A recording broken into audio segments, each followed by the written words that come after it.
Dave Skerman of First Ontario Credit Union joins us for Finance Friday right now, answering a range of viewer questions today, a great range. Good morning. Yep. Good morning, Annette.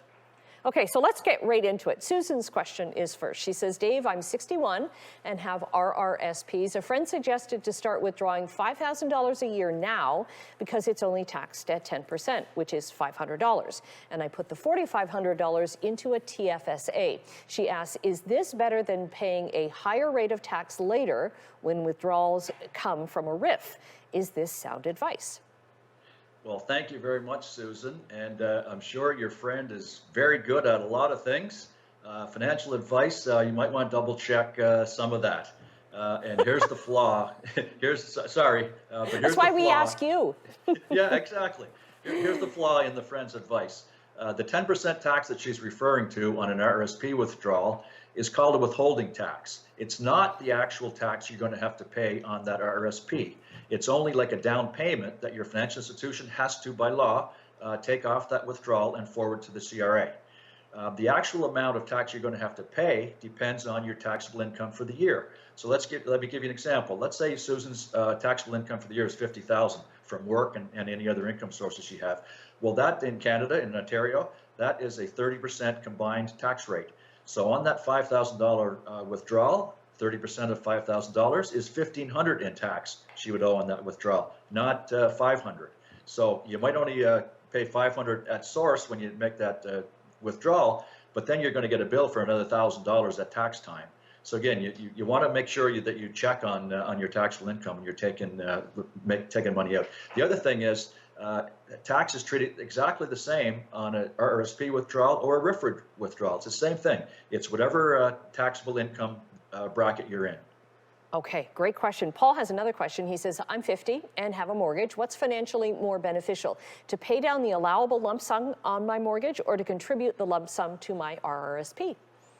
Well, again, great question, Paul, and good problem to have. If you got a lump sum of money, it's a good problem to have. Where do I put it?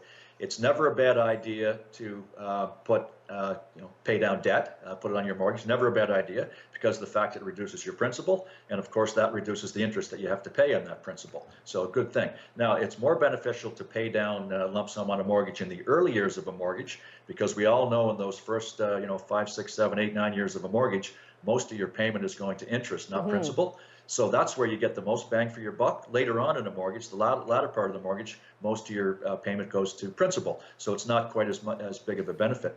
On the RRSP side, of course, you get the instant tax refund, and then you have the magic of compound interest or investment income on top of investment income. So that's a great idea too. A rule of thumb could be, can you earn more on the RRSP investment than you're paying an interest on the mortgage? And if you can, then the RRSP may be the way to go. Another thing is you could get the best of both worlds. You could make an RRSP deposit, take that tax refund, put it against your mortgage. So now you have both.